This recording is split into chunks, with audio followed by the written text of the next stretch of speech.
Niling lang ni Duterte ang Pilipinas, niling lang ang mamamayang Pilipino. Niling lang. Si Duterte pala ay magat-China pala ito.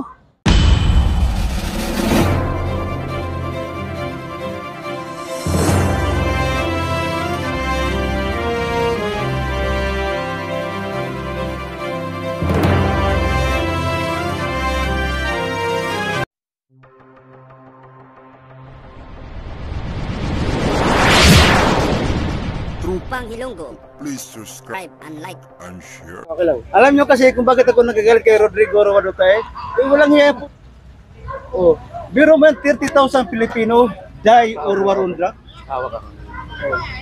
Biro mo yan, mga duka, mga mahirap namatay sa war on drug. Pero ngayon, unti-unti nang lumilinaw ang katotohanan na si Duterte ay Lord over drug lord in Southern Mindanao. Yan ang isiniwalat ng original membro ng Davao Squad, si Arñas. Binulagar yan na itong si Rodrigo Roa Duterte ay criminal, drug lord. Oh, sinabi na yan ni Arturo Las Cañas, yung membro original Davao Squad, Arturo Las Cañas. Yan ang nagsabi niyan. At itong si Pulong Duterte, si Paulo Duterte, smuggler ng shabu yan. Diyan sa Pantalan sa Davao. Isiniwalat yan ni Arturo Las Cañas din nagsiwalat yan. Meron akong video dyan, hawag na Arturo Las Cañas. Sinabi talaga niya si Paulo Duterte ay smuggler ng shabu. Biro mo yung Davao City, tapos gusto pa nilang dumayo maglinis lang ng droga sa ibang bansa. Biro mo yung mga Davao City Hall, mga adik. O yung 37, di ba? Biro mo yan. Kung saan nakatira yung mga galit sa adik, galit sa droga. Mismo ang Davao City Hall, mga adik, yung mga trabador. Tapos gusto pang dumayo sa ibang lugar, linisin yung droga. Mismong lugar nila, di maano yung droga. Di ba kung saan yung galit na galit sa droga, nandun yung mga droga. Oh, taguan ng mga puganti ang Davao City. Taguan ng mamamalitaw, taguan ng mga masasama ang loob Davao. Di ba? Kita nyo? Lahat ng bata-bata ni Duterte, dyan ang takbuhan nila. Kaya dapat, ang masagdis ko dyan sa Davao International Airport, ang masagdis ko lang dyan, dapat alisin na yan. Dapat wala nang international yan, dapat alisin na eh. Kasi dyan tumatakas yung mga animal eh. Di ba? Oh, yan ang masabi ko dyan. Kaya ako galit na galit sa mga Duterte talaga. Isa lang masabi ko sa iyo, Rodrigo, kung inaka, Rodrigo, Rodrigo, utangin na ang dami kang Pilipinong pinagbabatay. Hindi biro yun, mga mahirap, mga duka, namatay sa war on drug. Yan sa utos yan, di ba siya nag-utos yan? Kaya marami nagtatanong sa akin, bakit nagalit ako kay Duterte? Kasi pro-life kasi ako eh.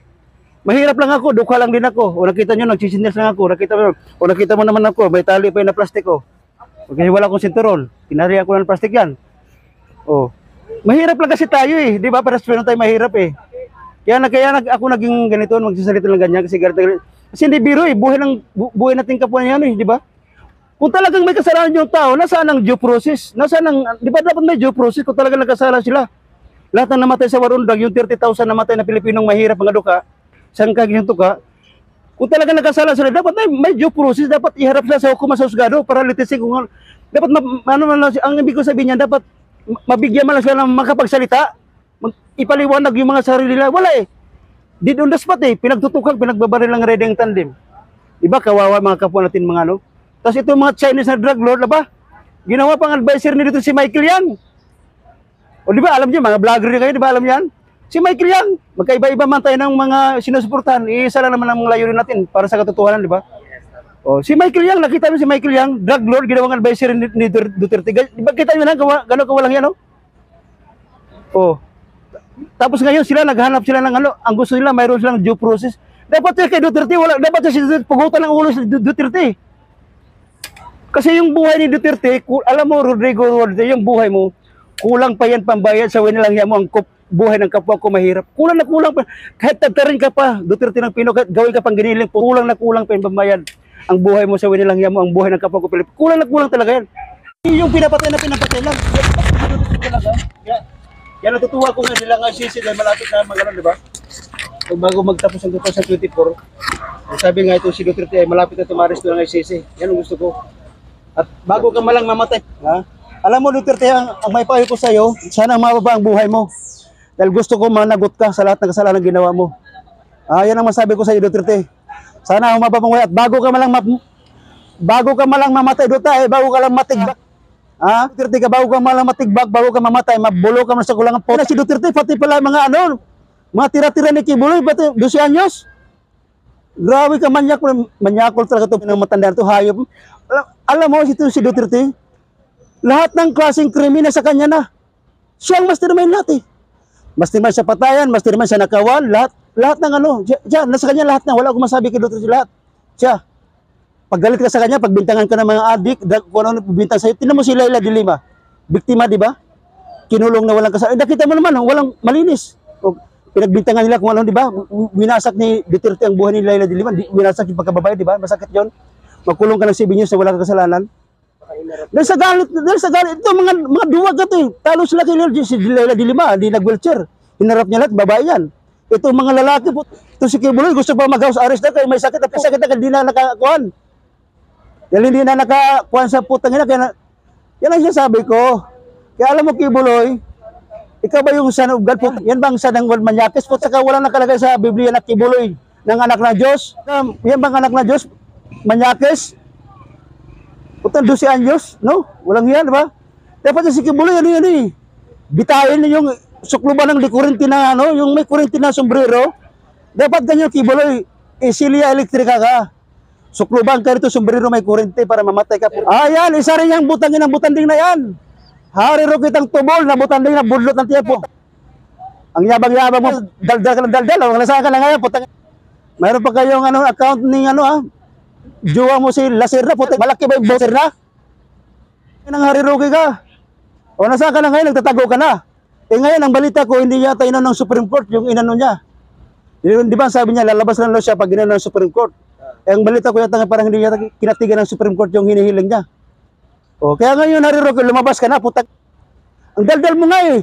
Ang sabi mo, work leader si President Bongbong Marcos, nasaan na ngayon? Akala ko ba work leader si President Bongbong Marcos, nasaan na ngayon? Si President Bongbong Marcos hindi pumapatuloy, tahimik lang pag gumalaw yan. Hindi nagpapalata ito mga to, madaldal eh. Wala, isa rin yan, hariruki na yan. Tapos ngayon gusto niya, tapos ngayon sa aming mga kakampi kasi ako. Ngayon gusto niya humingi sa aming tulong po. Pagkatapos mo, walang yan si Atty. Leni Robredo sa mga dilawan ka, hingi ka ng tulong sa amin. Manigas ka, hariro kita. Alam mo, hariro kitang tubol, manigas ka po, masabi ko sa iyo. Hindi kami kakampi sa iyo, putang. Akala mo, makakalimutan namin ang ginagawa sa inyo.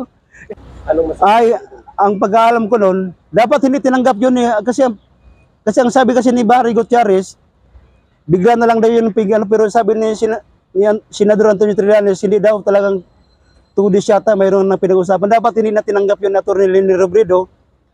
Kasi kumbaga, sinamantala rin ni Sara eh. Walang hiya talaga yun eh. Pero wala, nandun na tayo, wala na tayong magawa, nangyari na yan, di ba? Pero kahit bumisita siya doon, hindi niya makukuha ang mga suporta ng kakampi. Hindi talaga. Hindi namin makakalimutan ang ginawa nila hanggang ngayon. Wala. Galit na galit talaga ako sa mga Duterte po. Lalo na yan si Baste, isa tatakbo ng senadorya po. Naku! Wag na, tama na. Wala na. No to Duterte again. Sir, ngayon darating na alalan po, meron pa yung panawagan sa lahat natin mga kababayan. Ang panawagan ko ngayon sa darating na 2025 senatorial election, at hindi lang, pati yung mga mayor nyo, kung sino man yan, pumili kayo ng maayos. At saka yung bagay, wala tayo eh. Kahit anong mo tayo, maraming mangbang na Pilipino eh.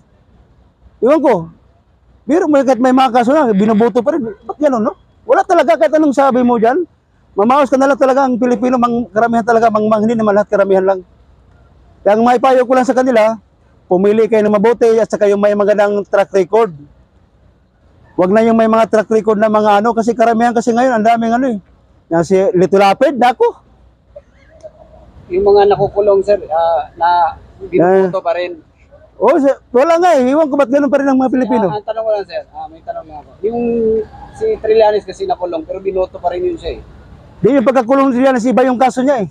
Hindi sa pagnanakaw, hindi sa pangulimbat na, wala talaga, iba yung kaso niya eh. Di ang usapan doon, nakulong lang. Nakulong siya dahil nga, nakita niya kasi si Gloria na, kaya nga nagkalisa sila, kasi ito si Gloria kasi, isa rin itong unano na ito eh. Yan, dati nakapasok ko sa Malacanang dyan. Kasi magka-Gloria rin ako dati, nakulungan kami sa Sambida dyan dati, kasi lumusob yung mga pro-Irap dyan. Nakulong kayo? Nakulong kami dyan mula gabi hanggang madaling araw, umaga kami nakauwi, hapon na. Naalala nyo natin yung mga puro hirap lumusod dyan sa Mindiola, pinagtataob yung mga kusi pero susunod. Nandiyan kami sa loob ng bida noon. Doon kami pinadaan ni Gloria sa likod ng Ilog Pasig. Pinasakay kami ng bangka ron. Sabi ni Gloria, dito kayo dumaan sa likod kasi mga makasalubong yun, puro hirap. Ganyan. Wala man akong masabi kay Senador Trillanes kasi yung kaso kay Senador Trillanes, wala akong masabi. Hindi naman pandarangbong, wala eh. Hindi nga kaya ni Duterte si Trillanes eh. Ang kinakaya ni Duterte yung mga babae. Kung nakita mo naman, nakaya ba ni Duterte si Trillanes? Hindi. Oh, gusto nga buhayin ni Trillanes yung kaso gusto ni Duterte buhayin yung kaso ni Trillanes. Oh. Ngayon, binasura na uli ng Supreme Court, di ba? Oh, nakita nyo na, di ba? Kaya wala akong masabi. Talagang nasa tamang landas talaga yung mga ito mga kumukontra. Katulad kay Duterte, galit na galit sa mga dilawan. Galit na galit sa mga Aquino si Duterte, di ba? Kasi sinasamantala kasi ni Duterte, yung pagkakataon habang yung taong bayan, galit na galit sa mga dilawan nung time na yon. Duterte, ito pala yung traitor eh. Taksil at salot. Ayop, niling lang ni Duterte ang Pilipinas, niling lang ang mamamayang Pilipino. Niling lang. Si Duterte pala, maka-China pala ito. Naloko talaga ang mga Pilipino. Kaya wag nang iboto ang mga Dutay, never again. Dutay boys, Dutay groups, never again. Biro mo yan ang namamahala sa bansa natin, mga Duterte boys, Davao, mga Davao Mafia. Pinasok tayo ng Davao Mafia eh. Davao Mafia nag-ano sa atin, mga Chinese. Diba? Yan, si Lito Lapid, puta, wag yung boto yung si Lito Lapid. Yan mga Cayetano, yan yung mga Bilyar, naku. Puro lang, natutulog ako dati sa release ng Divisory, ang nanay ko nagtitinda. Diba? Wala, Bilyar, wala pa. Wala. Huwag niyo iboto yung Bilyar na yan. Tama na yan, putang na yan. Ang dami na mga high-rise yan.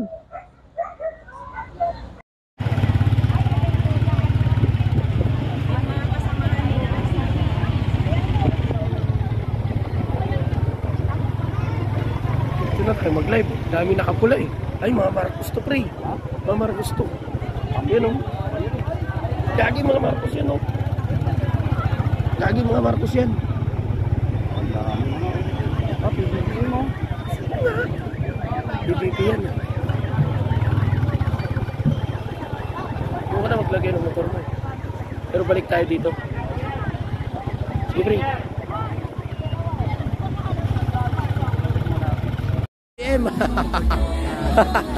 Ako, ano na naman eh. Hoy, huwag kayo umiyak ha. Sa anniversary ng Orange at saka parang yung ano po mga kababayan eh, kunti lang kayo. Hello po. Masaya kami.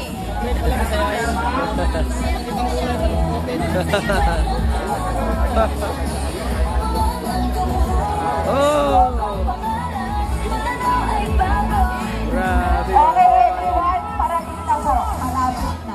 Kaya nabangan rin natin si Camille Villar paparating na mga kababayan. Sa mga abangan natin dito. Isa yan sa mga senador ni PBBM po, si Camille Villar po mga kababayan. Oy! Oy, ano na, yakit yan.